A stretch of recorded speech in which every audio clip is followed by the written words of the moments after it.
All right, I'm going to go ahead and get started. I am super excited about our keynote today. It's someone that I know personally. We went to college together. He travels all over the United States and is a motivational speaker and someone that you will not want to miss. So I'm so glad that you're here with us. But I'm going to go ahead and do your awesome introduction. So don't you get started yet, okay? Okay, so today we have with us Willie Spears.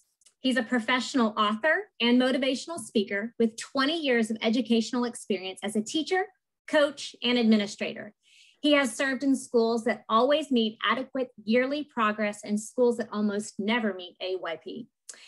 Willie earned his bachelor's degree in communications from Northwestern Oklahoma State University and his master's degree in education from Troy University. He has written 8 books, and his weekly syndicated column appears in several newspapers and websites. And he is working on his doctorate degree. And I will tell you that his children are also amazing. His daughter is also a published author. He is just an amazing person. Willie, thank you so much for being with us. Thank you so much. I want to make sure, can you all see my screen? Yep, we see you. Okay, can you see my PowerPoint? I cannot see your PowerPoint. Okay, I'm working on sharing my screen, but it's great to be here with you all. I've been listening in and learning so much.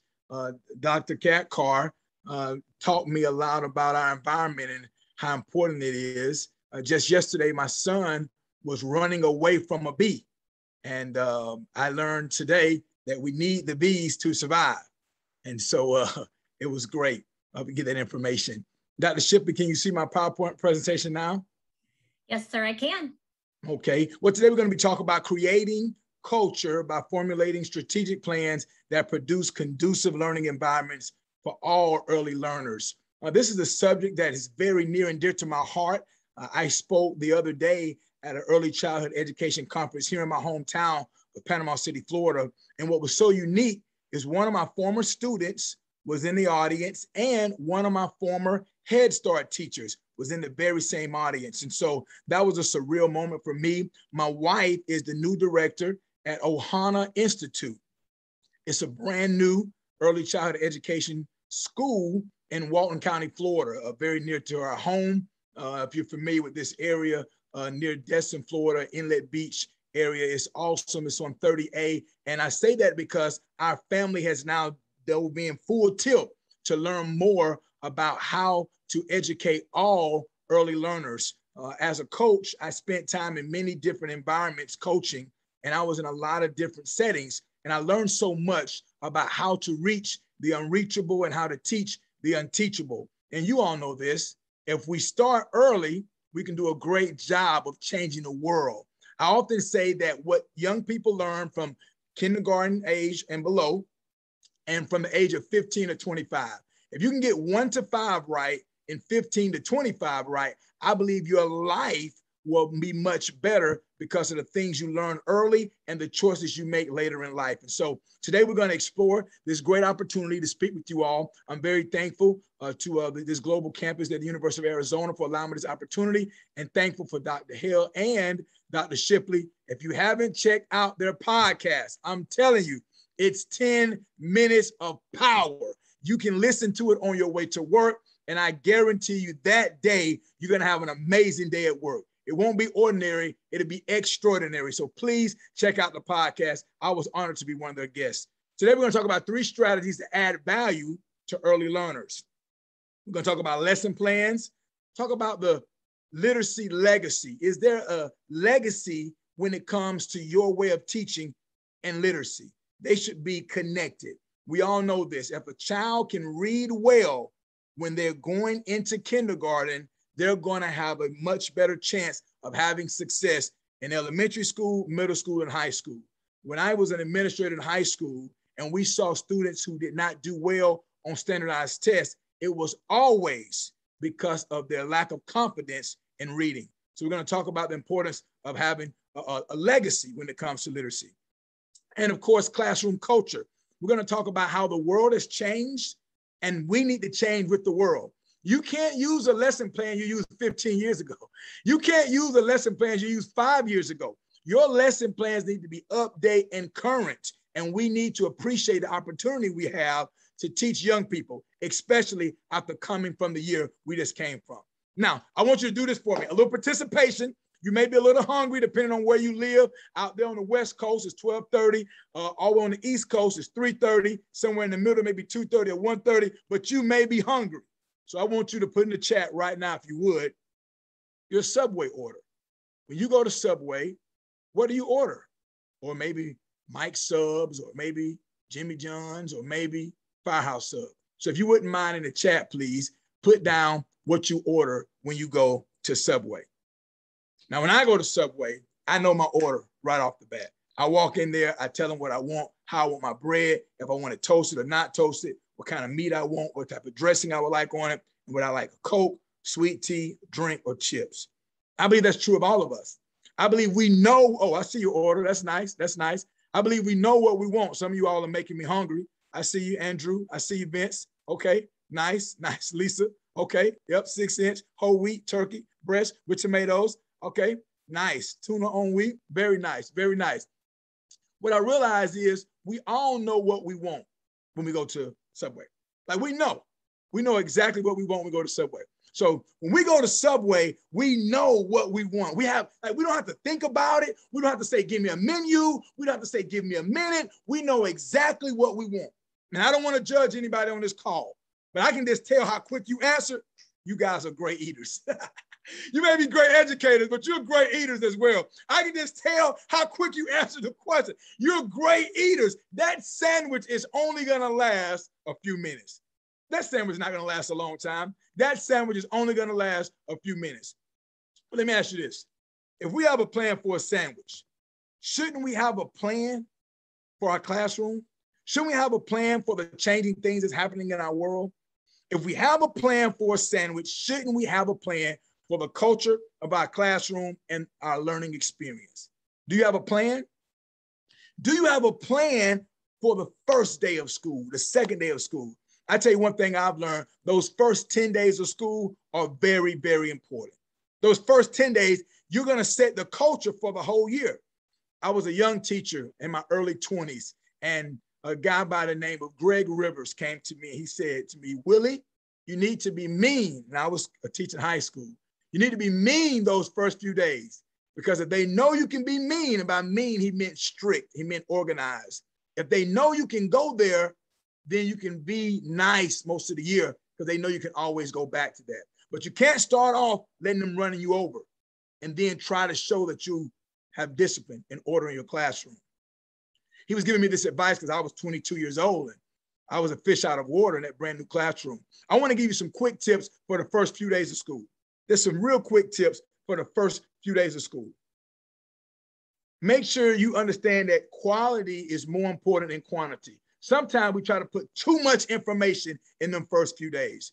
And I'm talking about these pre-K classrooms, these early childhood education classrooms. Next, make sure that you don't have too much stuff in your centers.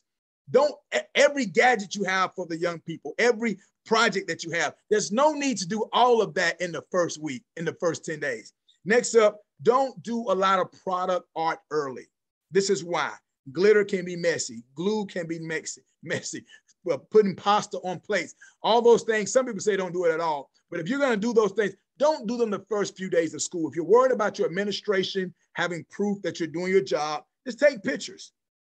The next thing is, and this is very important, ignore the people next door. Ignore trying to keep up with everyone else. Be your unique self. Work on your class. Don't worry about what the other teachers are doing. Now, if there's a teacher in the building that has been teacher of the year, that have a lot of experience, of course, you want to bend their ear. You want to learn from them. But you don't want to have to copy anybody's model. Learn to do your thing and take from others. My father would always say, chew up the meat and spit out the bones. The last thing is, have a plan for every activity. How are we going to line up for lunch?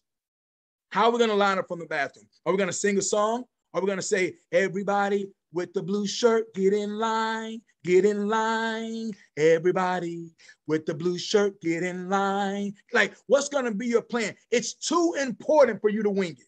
It's too big of a job. Like, we can't miss. These young people need us. When I worked in middle schools, when I spent some time evaluating teachers in elementary schools, what we found out instantly you could tell if a young person had come from a great early childhood education environment. If a child had come from a great environment, we could tell by the way they act, the way they talk, the way they responded to others, their social skills, their mental capacity, and of course, their academic skills. 3 strategies to add value to early learners. Lesson plans. Lesson plans, creating culture by formulating strategic plans that produce conducive learning environments for all early learners. The key word there is all. My wife went to pre-K with a woman that's now my daughter's teacher. So my daughter is in the 11th grade. One of her teachers went to pre-K with my wife. Isn't that something? And they remember each other. They're both successful in the realm of education because they both went to great pre-K. They both went to great early childhood education learning institutions. I say that because my wife was an easy student in high school. I mean, every teacher loved my wife. She's going to be in the front row. She's going to sharpen all her pencils. They say, did you read chapter 3 last night? She's like, oh, I read chapter 3, 4, and 5. Would you like me to give you a synopsis? Me, on the other hand, I'm in the back of the classroom and I didn't even know we're supposed to read chapter 3. I don't understand why we should take our books home. So children develop at different stages, but children who have great education at an early age end up being excellent citizens, excellent contributors to society. Now, here's an example of a lesson plan. And you've all seen a lesson plan, but I want to walk through some key factors of great lesson plans. First of all, let's start with the 4 A's of effective lesson plans. A, activate prior knowledge. In other words, find out what they know already. Do they know their shapes? Do they know their colors? Do they know personal information? Can they tell you their first and last name? Now, my dad would be embarrassed for you to know this, but I didn't know my name was Willie until the 1st grade. To the 1st grade. My name is Willie Spears. I didn't know that until the 1st grade. In kindergarten and pre-K, what we call Head Start over 25 years ago, and you all know the Head Start program started over 50 years ago, and now we've developed it until what we have now, early childhood education. My middle name is David. Everyone in my family called me David. That's all I knew. David. That was my name. And so I had to actually go to the office. I went to the front office and they had to explain to me, so your name is Willie. I said, no, the lady didn't call my name. Miss Harvey, my 1st grade teacher, she called Willie Spears. My name is David Spears. I don't know the other person, but they said, sir, young man, your name is Willie Spears. We had to call my dad at work. My dad had to explain to them because everyone in my family called me Little David. My dad was Big David. I was Little David. Some of the students in your class, they get called a nickname. So they may only know their nickname in pre-K. So you have to teach them what their real name is, the name that's on their birth certificate. Sometimes we take a lot for granted because many of us come from what many will call middle-class environments. If you've read that book by Dr. Ruby Payne about the frameworks of understanding poverty, many teachers come from what I call a 2-car garage and a sprinkler system. They come from a middle-class environment, and it's hard for us to understand how come Johnny can't do this project at home and how come his parents can't bring these materials. And you have the internet, they may not. You have the ability to go to Walmart anytime you want, they may not. And so when I say let's reach all learners, that's learners that come from affluent environments and learners that come from maybe low socioeconomic environments. My children, we've moved a lot, so they've been in schools that had tremendous resources. I'm talking that will blow your mind. I'm talking about state-of-the-art educational resources. And then they've been in schools where they didn't have the bare minimum. Their books were old, that the school was out of touch with technology. And so I've been blessed to see both environments and not take it for granted when I'm in an environment that is conducive to the learning and the advancement of young people. The next A is acquire new knowledge. How good they are acquiring new knowledge. When I was in kindergarten, I did not draw triangles very well. In pre-K, I learned to draw a circle and a square and a rectangle, but I wasn't very good at drawing triangles. I had not mastered that skill by the time I got to kindergarten. What about application? Can they apply what you have taught them? Can you teach them a skill and then they apply this skill? You've heard this, reach one and teach one, and then have them teach someone else. So the way that we know that the student has mastery is that they can teach the skill to someone else or they can do it upon command. And then assessment. after we go through this, can we assess that they understand and know exactly what we taught them? Without high quality early education, at-risk children are 25% more likely to drop out of school.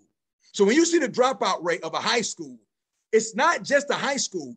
That rate calculation started when that child was in the pre-K, when they were 4 years old, when they were 3 years old, when they were 2 years old. 40% are more likely to become a teen parent. 50% more likely to become in child in special ed. And 60% more likely to never attend college. 70% more likely to be arrested for a violent crime. And so early childhood educators are in charge of making our world a better place. You want less crime? Let's educate them early. You want fewer teen pregnant parents? Let's educate them early. You want people to graduate from college and go on to do great things in life? Let's educate them early. You want to help with the dropout rate in our country? Let's educate them early. One way to do this is to cover all learning styles. So when you're putting together your lesson plan, and in your lesson plan, you're going to have the lesson title. After the lesson title, you're going to have the subject that they're in. After that, you're going to have the standard. And you know, the standard, it depending on what grade level you're in and what the standard that you're on, but you're going to have the standard. It have two numbers and a dot, then another number, then a dot, then another letter. This standard is going to break down. It may be R1.K.7. So that last digit would be actually a number and not a letter. So you're going to have all those things on your organized lesson plan. The lesson plan is going to have learning objectives. It's going to have instructional and learning tasks. And of course, the modeling and the direct teaching, what you're going to do. We want you to break these lessons down into small compartments. There's nowhere in the world that a pre-K student can sit for 45 minutes and hear you lecture about colors or about shapes or about math or even about science. And they're very intuitive. They want to know what's going on, but they're going to get bored after a while. They're going to get agitated. They're going to want to move around. And so do your lesson in 10 to 15 minutes and then have them do something else and then come back and do your lesson. If you can get 2 hours of instruction in one day, you're doing an absolutely great job. And there's many ways to get instruction. It's not always a traditional way of sitting down in a circle and giving instruction. There are many ways for children to learn. I want to encourage you to be outside the box. Now, visual. These are 4 basic learning styles. Visual learning, learn through seeing. Some people, you give them an example, you need to see it for them. The teacher needs to have energy. The teacher needs to be animated. Everyone's not a comedian or a public speaker or preacher or orator, but every teacher should be able to captivate the audience they've been given, and that's your classroom. You're the boss of that classroom. You're the principal, the CEO, the president of that classroom. And the difference you make in that classroom is going to change lives. Number 2, auditory, what they hear. Sometimes hearing it is going to help them learn it better. Number 3, tactile, through touching, through feeling it, through it being tangible. That's going to help them learn. Then, of course, kinesthetic learning, all right, learning through moving, through actually doing it. So I want to encourage you to cover all 4 learning styles when trying a new lesson, and don't do what lazy teachers do. Don't blame the students. If they don't get the lesson, don't take the easy way out. I want to encourage you to choose the difficult right over the easy wrong.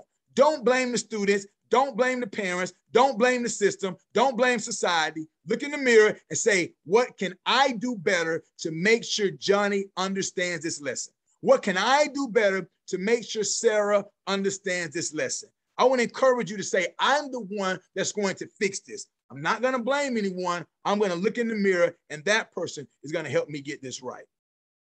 3, strategies to add value to early learners. Number 2, a literacy legacy. Now, this may be a new term for you, but I want you to have a legacy of literature. When years from now, when that student thinks of you, they think of books, as Dr. Cathcart talked about, how you can read a book and go to a totally different world. Books are so important. That time when they're sitting there and reading, my wife and I, we brainwashed our daughter and our son. We would be playing TikTok on our phone. Well, back then it was Candy Crush. So we'll have our phone, we'll have a book, and we would, if we didn't want to read, we would pretend to read, and we would have the phone behind the book because we wanted them to think, man, our parents are always reading. Our parents are always into books. And so when they were young, they would actually ask for books for Christmas.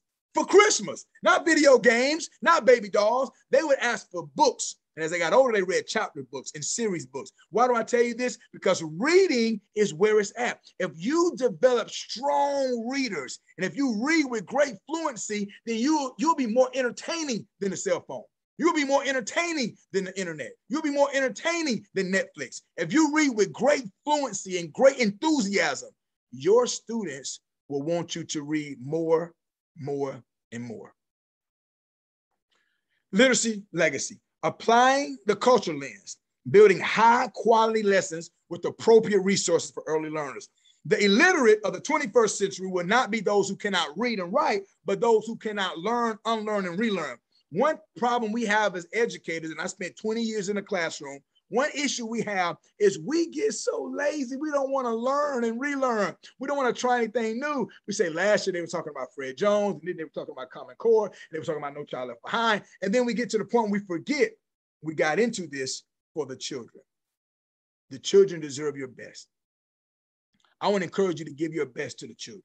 BEST as an acronym, B-E-S-T. The B is believe. Believe that every student in your class can learn. Every one of them, regardless of their background, regardless where they come from. I encourage you to believe in them. Unfortunately, their very own parents may not believe in them. Their grandmother, their caretaker may not believe in them. So they need you to believe. The most powerful words ever said is, but my teacher said.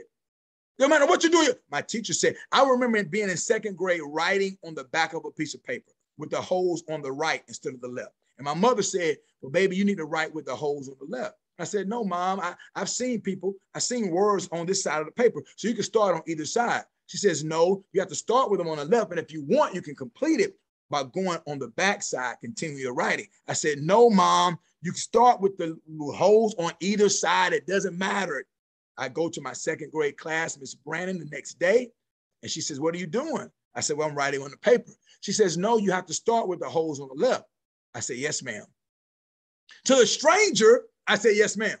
It's just, you can tell your biological child or the child that's in your house the same thing over and over again. But when a teacher says it, it goes a long way. I want to encourage you to realize the power of a teacher. If you tell that child they're smart, they'll believe it for the rest of their life. On the flip side, if you tell them they're not very smart, they'll believe that as well. You have a lot of power, teachers. What are you going to do with that influence? I hope that you develop a legacy. How a child vocab grows. Now, this is vocabulary words in the number of words. You see 2,600 at the top, age 1, 0 words. And then age 2, about 300 to 400 words. Age 3, almost right at 1,000 words, and so on and so forth. I show you this because it's important to give them as many words as possible, because these young people will exceed your expectations. I remember my daughter was 3 years old when we were at the pediatric hospital with our pediatrician, Dr. Rahim. And Dr. Rahim said, does she know any words? Maybe she was 2 years old. He said, right now she should be at about maybe 15 or 20 words. I said, oh no, Dr. Rahim, she knows many words. And so we just went through the parts of the body. I touched my nose. She said nose, mouth, tongue, cheek, neck, head, eye, eyebrow, eyelash. Went down, shoulder, chest, tummy, thigh, knee, shin, foot, toe. Like she knew those words. Well, she was blessed to grow up in a home with 2 educators. All of your students won't come from a home with 2 educators. I encourage you to increase their vocabulary by pushing them a little bit. I believe they will meet the bar. If we set the bar low, they'll meet that standard. If we set the bar high, they'll meet that standard. Now, I want to challenge you. This is not going to be comfortable. This is not going to be comfortable, but I want to challenge you to write a book. You should write a book. Listen to me. You should write a book. Why are you saying that? What are you talking about? This is an early childhood education seminar. Listen, you are the perfect candidate. That's right. You're the perfect candidate to write a book. Why? You read books all the time. You need to write a book. I'm telling you, you need to write a book. Why do I say that? Who better to write a book? Who better to write a book than you? You've already read all the books. You know the good ones. You know the ones that are not so good. You need to write a book. I'm telling you. Listen, this is why.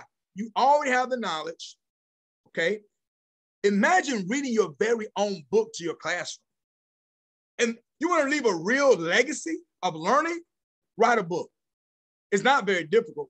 I've written 11 books now. I'm up to 11 books now. All right. So, and again, not down to myself, but if I can do it, you can do it.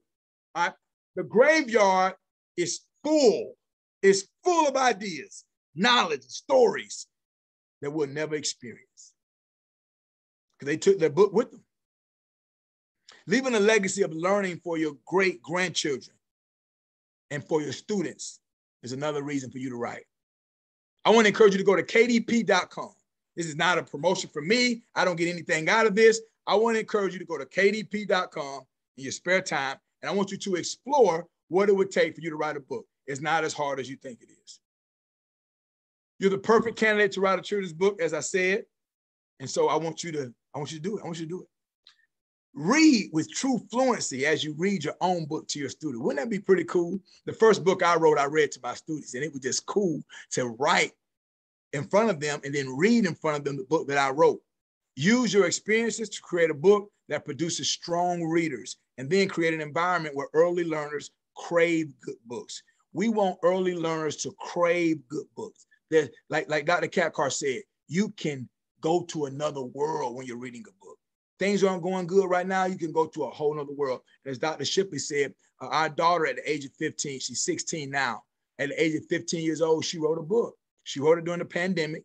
I encourage her to get off TikTok, get off that cell phone, turn off the Netflix, stop binge watching Grey's Anatomy, and do something a little more productive. And she blew my mind by writing a book.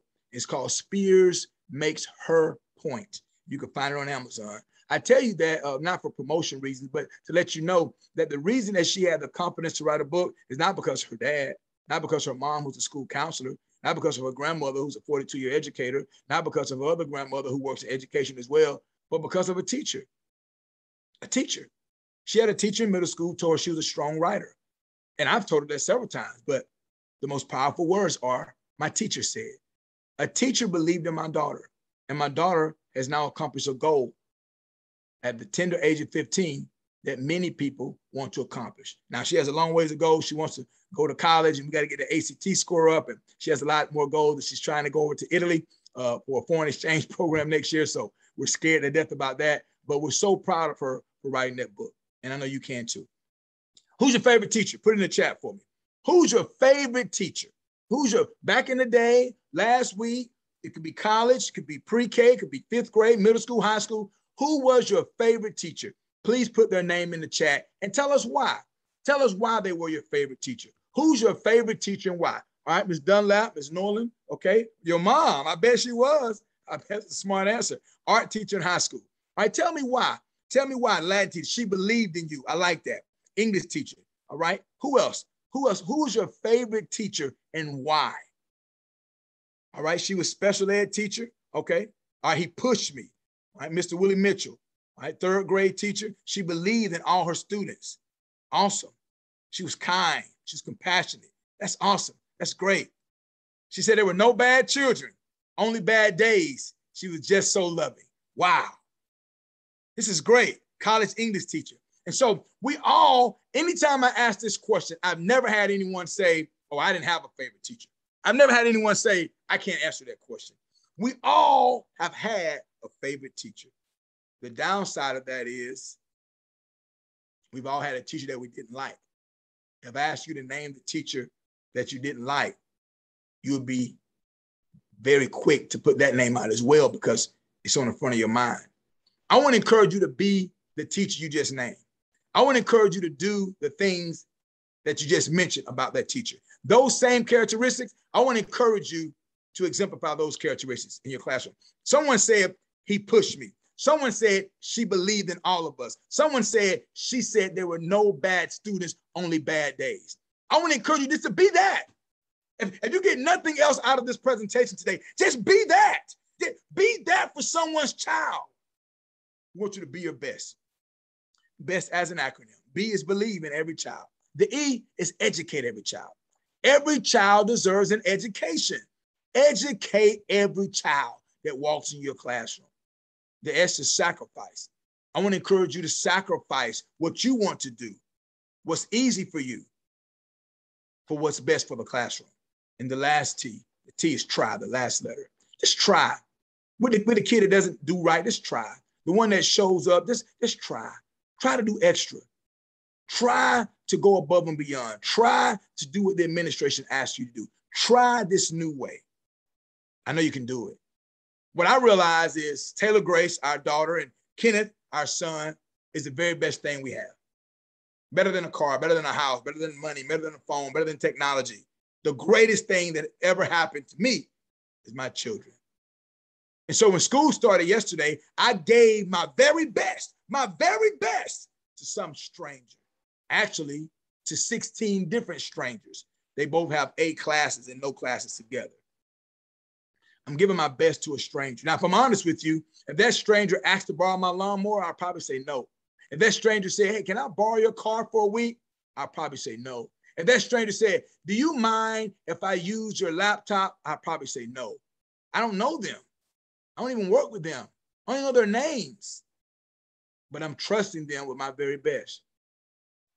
Parents are giving you their very best, especially at a young age. You know this. When the children are young, we're overprotective. You all seen that commercial when the baby, and she has the baby, and the mom has the baby, it's her first child, and she won't let anybody touch the baby, not even her own husband. She has to get away. Then she has a second child. She's getting her oil changed. She hands a baby to a mechanic with oil all over his hands so she can get money out of her purse. With that first child, with those little bitty babies, sometimes we're overprotective. Someone is giving you their best. I encourage you to give them your best. Since some parent is giving you their best, I want to encourage you to give your best, just like your favorite teacher did for you.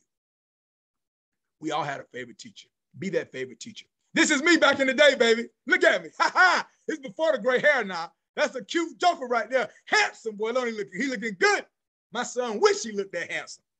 A teacher will impact more lives in 1 year than most people will their entire lifetime. A teacher will impact more lives in 1 year than most people will their entire lifetime. You're going to make a tremendous impact this year. A tremendous impact. Last year was not fun for any of us. But what we learned is not to take this opportunity for granted because it could be taken away. I want to encourage you to realize your opportunity to change lives every single day. The schoolhouse is the safest place that some kids come to. It's safer than home. It's nicer than home. It smells better than home. It's a better environment. And even kids who come from a great home, they may not get pushed the way they do in your classroom. They may not be around people who are different than them, like they're going to be in the real world. I want to encourage you to know that a teacher will impact more lives in 1 year than most people will their entire lifetime. 3 strategies to add value to early learners. The last one is classroom culture. Classroom culture is so important. All right. So classroom culture, it's important to see cultural and linguistic differences as resources, not as deficits. Research says children's learning is facilitated when teaching practices, curricula, and learning environments build on children's strength and are developmentally, culturally, and linguistically appropriate for each child. What that means in a nutshell is embrace the differences of your classroom. Now, what we're going to talk about now is a kind of a heavy topic, something that people don't like to talk about, but it's needed. We need to talk about it because we need to make sure we're part of the solution and not the problem. My biggest pet peeve as an administrator was when a teacher would come to me with the problem, but no possible solutions. She would tell me what was wrong, but she wouldn't give me any advice on how to fix it. She would tell me what we should be doing, but she wouldn't tell me how we should be doing it. I want to encourage you to be part of the solution and not part of the problem. Anybody can bring a problem to surface to everyone's attention, but have you thought about a solution? Just help us out. We don't have all the answers, but we all have the same goal, and that's to reach every child. Building relationships. In that first few days of school, you want to build relationships and you want to build your culture, your routines, your rituals, if you will. They need to know when we walk in class, we put our bags down here, we stand over here, our lunchbox goes over here, we stand behind our chair for the plate. And they need to know those first few days of school, you're going to build those relationships and you're going to build those routines or those rituals that you do every single day. Those things are important because they're going to help you throughout the entire year. If your students know the expectations, if they know the routines, you're going to have a much better year. There are many rewards for teaching. There are many rewards for teachers who take culture into account. You can form authentic, caring relationships with children and families, build connections between what children already know and what they need to know, select activities, materials, and instructional strategies that honor children's cultures. This is important now, their life experiences, and teach children the skills they need to succeed in a global society. Now, this is the University of Arizona global campus. Now, check this out. I've lived in Florida, North Florida, which is very, very different than South Florida. We're more like Alabama than Orlando or Miami. I lived in North Florida. I've lived in Central Florida. I've lived in Georgia. I've lived in Alabama. I've lived in Oklahoma. I've lived in Boise, Idaho. I've lived in Rochester, New York. I've lived in a lot of different places. And what I've learned is every place I lived had one thing in common. They had people there. And regardless of how different the people were, at the end of the day, they were all part of one incredible race. Maybe different races, but we all were one incredible race. I want to remind you that the world is changing, okay? We have a global society now. We're on a call with the University of Arizona Global Campus. What that means is it's not a traditional campus. It's not a brick and mortar traditional campus where everybody lives in the neighborhood or in the surrounding areas and go to work in the same place. These are people from all over the country, all over the world coming together to learn, to grow, and to become better at educating young people. Our country is changing. The United States is projected to be a majority minority by 2045. So the things that we could say 20 years ago, we could joke about 20 years ago, we could maybe fathom 20 years ago, things have changed. Our classrooms have changed. The environment has changed. What we have to realize, just because we're not alike doesn't mean we're not alike. What I mean by that, you and I may be different genders, but we all want the child to learn. We may be different races, we may be from different places, we may be different ages, but we all want the child to learn. So we have to put aside our differences for the excitement, betterment, and opportunity for the child. Here's a map of currently. This is 2021. In 2045, it's going to look totally different. Those gray states, if you will, are states that are majority Caucasian, non-Hispanic, white, as we would call it. The orange of less than 50% of the population is white, and the yellow or khaki or beige is less than 60%. Why do I show you this? Because as things change, we must change. Somebody really smart once said, be the change you want to see. So if you want people to be treated better, then we have to treat each other better as well. Why do I say that? Because our classroom changes, and our classroom needs to mirror the changes in society so that our students can learn and be comfortable knowing that our world is changing. How do you build relationships? That's a question people always ask. Well, how do you build relationships? I only have so much time in class. What can I do to build relationships? Here are some tips to build relationships with your students. Know this, they don't care how much you know until they know how much you care. When their mom is sick and you say, I'm sorry your mom's sick. When their brother is away or their father is deployed or their granny is in a hospital and you say, I'm sorry to hear about your granny. Or you say, happy birthday. Imagine having your teacher's aide or your pet professional write down the birthdays every Monday of everyone that has a birthday that week. And the people who have a birthday in the summer, you do that right when school gets back in, or you do that at the end of the school year. That shows them that you care, that they're much more than a student to you. They wear that football team on their shirt. You say, I didn't know you were an Arizona fan. I didn't know you were an Oklahoma fan. I didn't know you were a Miami fan. I didn't know you were an OU fan. You like football. Do you like to hunt? Do you like to fish? Tell that little girl her hair is nice. Tell that young man that you like his shoes. They don't care how much you know until they know how much you care. Learn the names of the parents and the correct pronunciation. Miss Cathcart was on the call. Her name doesn't look like that to me phonetically, but I know it's important to Dr. Cathcart that we call her by her correct name. It shows someone you care when you know their name. They may not be from the same country you're from. They may not be from the same area.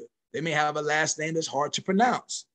You show you care by learning the correct pronunciation of their parent's name and learning their name and their parent's name, which in today's society may not be the same last name.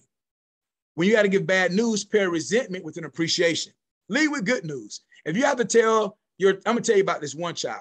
Now, this child was bad. Now, I know somebody said this earlier. There's no bad children. There's bad days. This child was bad. Please forgive me. I'm just telling the truth. This child was bad.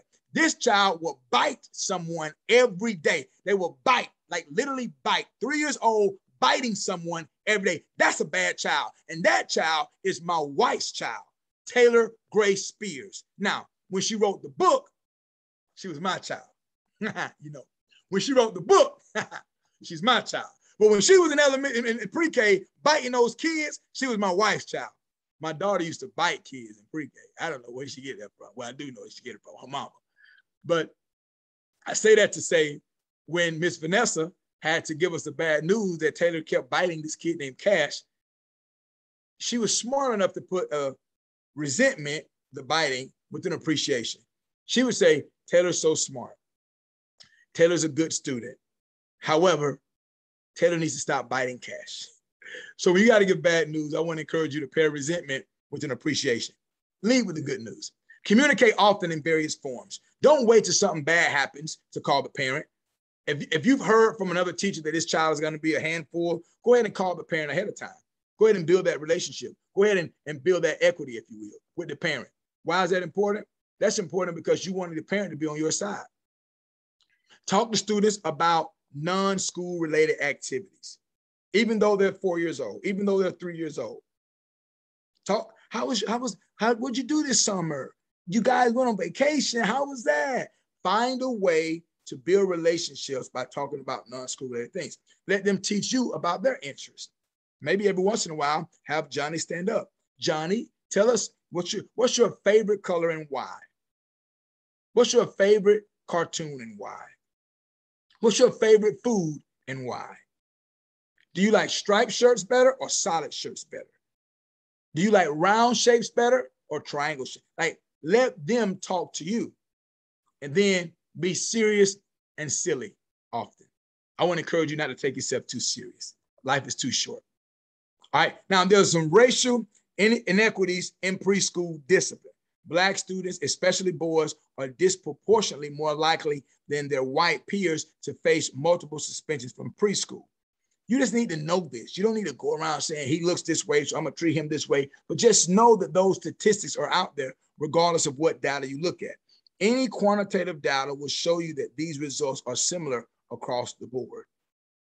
And then it goes all the way up to the criminal justice system. Why do I tell you that? Because I believe early childhood education teachers can change the entire world, That's how much power you have.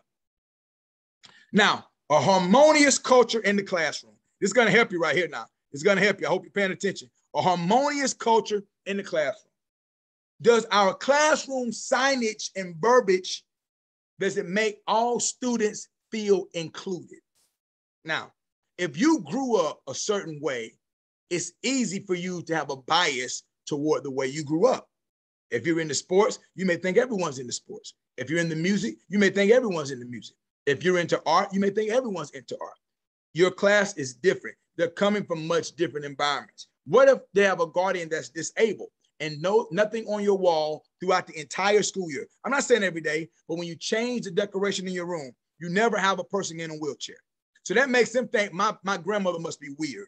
Something must be wrong with my grandmother because I never see anything that's in my classroom like my grandmother. What if the child has two parents of the same gender? What if they have two males as their parents or two females as their parents? All right? Now, I'm not trying to change your way of thinking. I'm letting you know the world has changed and your students are coming to your class with different norms than you and I grew up with. What if one of my parents are incarcerated? What if you have a child and they have a parent incarcerated and you have a lesson where you talk negatively about people who are incarcerated? Be aware as you build relationships, you'll get to know your students so you can be sensitive to those topics. What if I'm big for my age? Shaquille O'Neal tells a story of how uncomfortable he was in kindergarten. Now, Shaquille O'Neal is 7'1", 7 foot 1 inch tall. He weighs over 300 pounds as a grown man. You could imagine how big he was in kindergarten. He said he was taller than the teacher. And although now in the NBA, when he was playing, that was a good thing. When he was in kindergarten, that was not a good thing. Everybody made fun of him. They thought that he failed a grade. They said he must be dumb. They said that that he's bigger than the teacher, that he's older than the teacher. And this was very cruel to him.